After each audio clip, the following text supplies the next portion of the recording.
please, Smith? Pardon? Okay, just making sure you're ready for the state to proceed. Yes. Okay. When you are ready, Attorney Gotti, you may proceed. Thank you, Your Honor.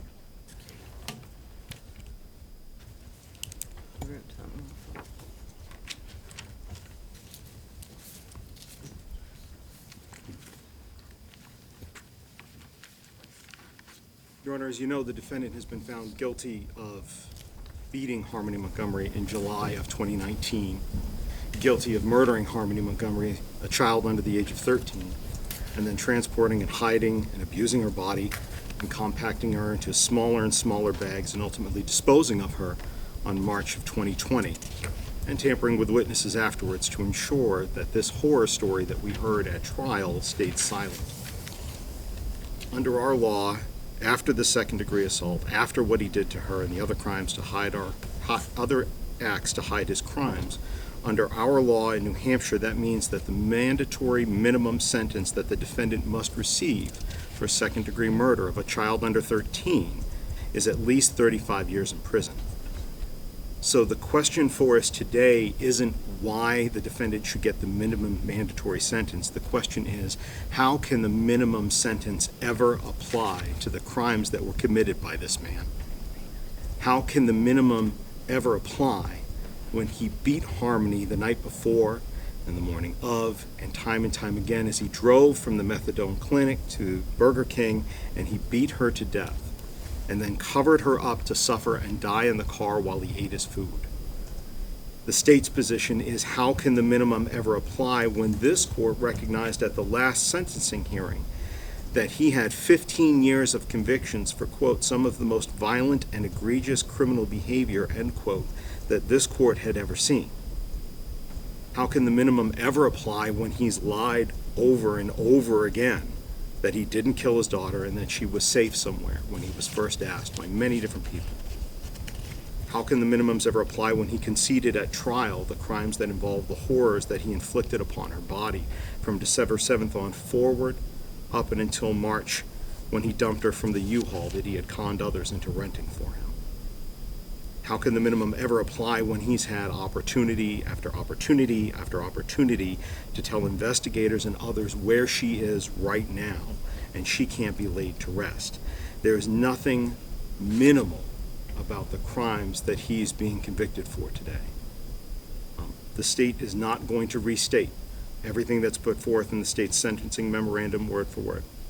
The state's recommendation at this time is that the defendant serve 4 to 8 years, stand committed, for the crime of second-degree assault, which occurred in July of 2019, and that should then be followed by consecutive sentences of 3.5 to 7 years for his falsifying physical evidence, for what he did to Harmony's body, with a concurrent sentence of 12 months for the abuse of corpse misdemeanor, followed by another consecutive 3.5 to 7 years for witness tampering, for beating his spouse to ensure that she would stick to the story he created, followed by not less than a minimum of 45 years to life in the charge of second-degree murder. The state recognizes that this is just a recommendation. The decision today lies with the court, regardless of what the state says. But that's the state's recommendation today. However, Your Honor, if the defendant will right now tell us where he hid her body, sufficient for us to find her, if he'll tell us right now where he put that CMC bag, so that her family and the Manchester Police Department can recover her remains in the next 7 days, then the state would amend its recommendation to a minimum of 35 years to life and let the second-degree assault, falsifying physical evidence, abuse of a course, and witness tampering sentences be served concurrent. But right now, Your Honor, if he tells us where we can recover her and we do so within the next 7 days, we will change our recommendation to 35 years.